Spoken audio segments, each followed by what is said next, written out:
Good morning, BookTube. I think this is recording, but I'm not sure. I'm using the new camera, so I'm not really sure. Let me see. Yep, it's recording. I can look at myself on a screen. Oh, there I am. Yeah, my hair is normal. So yeah, putting on my old shirt. It's kind of chilly in the morning here in West Michigan. It's already got that fall feel in the morning here, even though we're just really in the middle. Well, I don't know, today is July the 18th, 2017. It's Tuesday morning. Usually I don't make a video in the morning. It's 72 degrees inside the house here in West Michigan. But I'm still waking up. Just made a fresh pot of coffee and thought I'd make a video. I thought I'd do that book hoarding tag. I wrote the answers out to the book hoarding tag, and then last night I wrote out in my live journal diary, Crooked Fingers, the mid-year freakout tag. Man, I've been doing a lot of tags. Usually I don't do tags because, I don't know, I can't always answer the questions. But yeah, so the book hoarding tag, just read what I wrote here. 1, book you should get rid of but have trouble or for some reason why. Proud to have read it. Was it a gift? Want to read it? Emotional attachment. I do not know if I'm emotionally attached to any of my books. I suppose in the end, if I have a Bible in my immediate possession, I'm okay. Yeah, you know, it's kind of strange. I mean, I have a house full of books, but when it really comes down to it, I'm not really attached to them.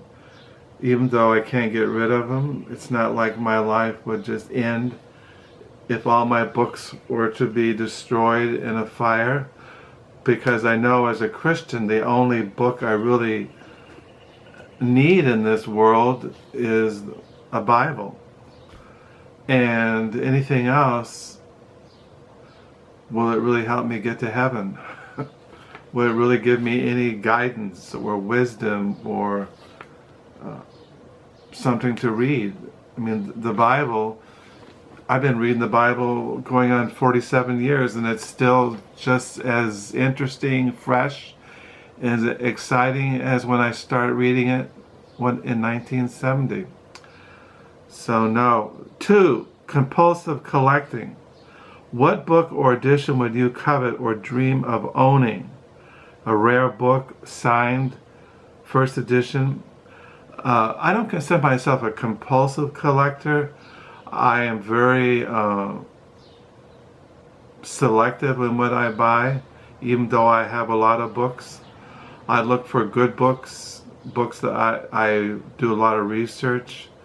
I do a lot of reading book reviews, bibliographies, in all the books that I buy. But there is one thing I would like to have, and it's by Anthony Powell's 12-volume cycle, A Dance to the Music of Time. I would like to buy that set or have it. It's Anthony Powell. He was a British writer. I think it's 12 volumes. I think it's been published by University of Chicago Press. It's called A Dance to the Music of Time. 3, safety among clutter. What makes you feel cozy? Now, our house has two levels. The lower level, as I've shown in past videos, is where our books are, most of our books. Now, there are books up here in the first level of the house. My wife has books in our old daughter's bedroom, and in our bedroom, and there's books here in the dining room belonging to my wife and myself, and there's some books in the living room. But if you go downstairs, it might look like a clutter. Well, it's just that I don't have any bookcases, and it drives me absolutely insane. Last night I was looking for books to mention in the mid-year freakout tag, and it took me forever to find certain books, and it's just frustrating. But when you're a bookworm and you're not rich, you can't buy a house big enough for all the books that you would like to have. So I don't know, but books don't make me feel cozy. That's the point.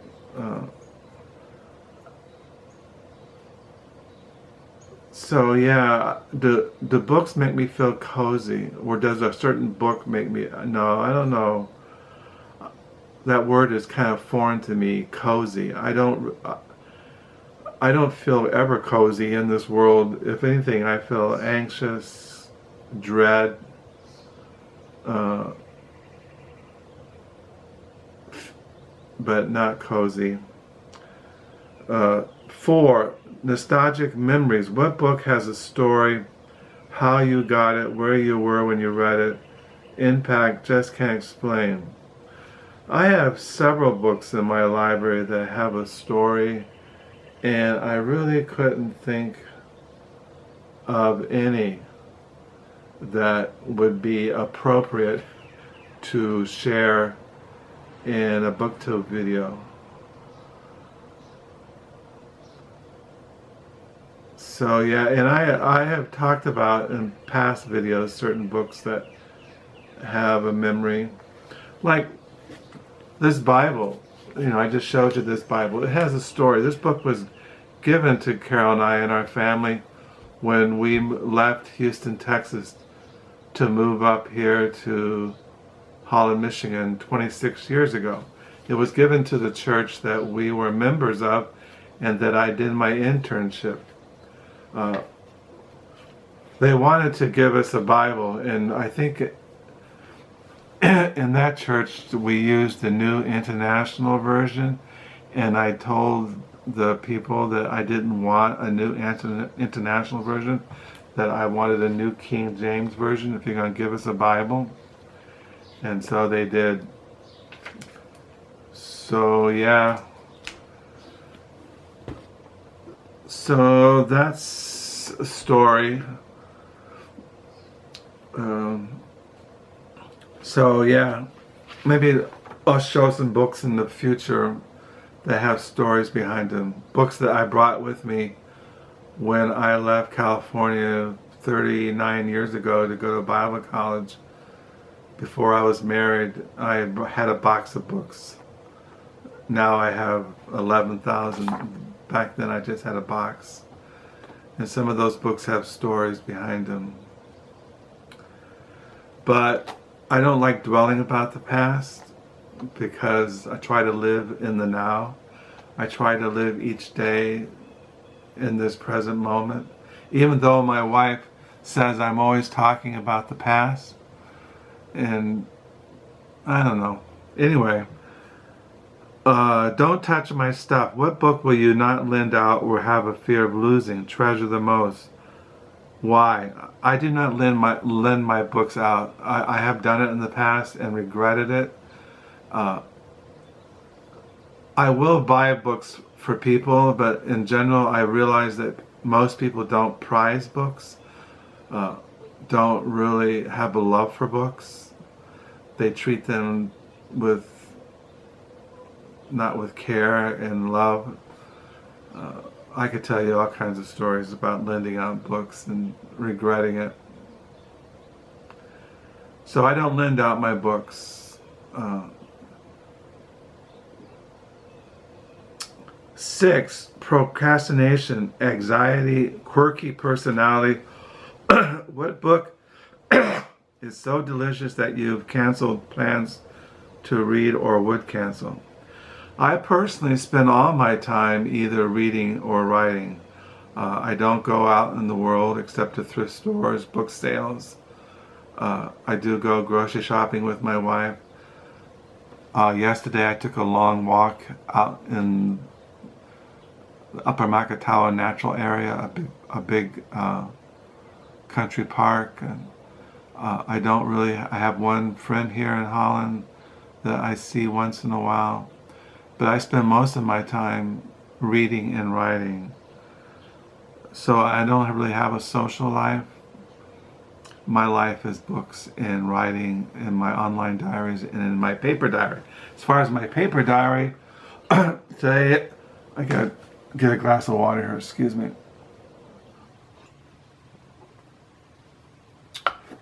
As far as my diary, it's July the 18th, 2017. I'm on page 646. And I'm reading this morning for devotions, still Sons in the Sun, Riches in Reach of Adoption in Christ by David B. Gardner. So yeah, my life is books and writing. It's always been that way since I can remember. Now, I am going to be 65, and I am a family man. I'm married. I'm a grandfather, husband, and when our kids were growing up, my life was just not writing in books. I was involved in our lives of our children. That was a lot of work, and they went off to college and moved out of the house, and now they're married and having children, and they're all doing really well. Our children we had great children. They weren't rebellious. They were good students in school and in college. They married great people.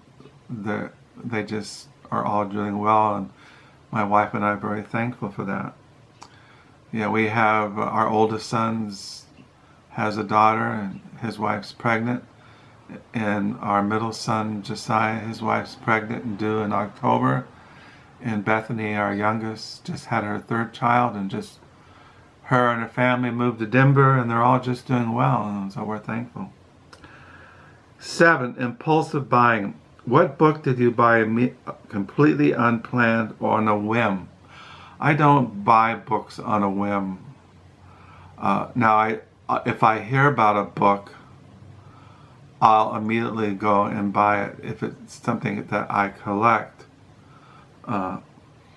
or something that. But most of the books I buy go along with other books. So I don't buy books impulsively on a whim. And so yeah. I buy books that I know something about either through research or reading reviews. Now, since we are financially doing okay, I have the freedom to buy any book I want. And some people might think I buy books impulsively on a whim, but I don't. And one thing else, I'm a book collector, so I don't read all the books that I buy. It's like some people collect butterflies, coins, stamps, fishing rods, cars, all kinds of things. I collect books. And I read a lot. And like I said, I read all the time. So yeah, that is the book Hoarding Tag. I don't know if there's another question here. The next tag is Mid-Ear Freakout Tag. And I'll do that tag in the near future. So I don't know what else today. I don't know what I plan to read today. I don't have anything here on the table. I should get back into the Henry Thoreau, Henry David Thoreau biography, and there's all kinds of things. Yesterday, I read that book, The Art of Wandering, The Writer as a Walker by Merlin Coverley. So yeah, been watching a lot of booktube videos. I watched last night a video on expository preaching. So yeah, there's always something to read or to watch. Write in my diary. This morning I'm going to read this book on the doctrine of adoption, and the day will go by. So I hope you have a good day, and thank you for the new subscribers. Thank you for the comments. I really like comments, interacting with people. So yeah, and so till next time, bye.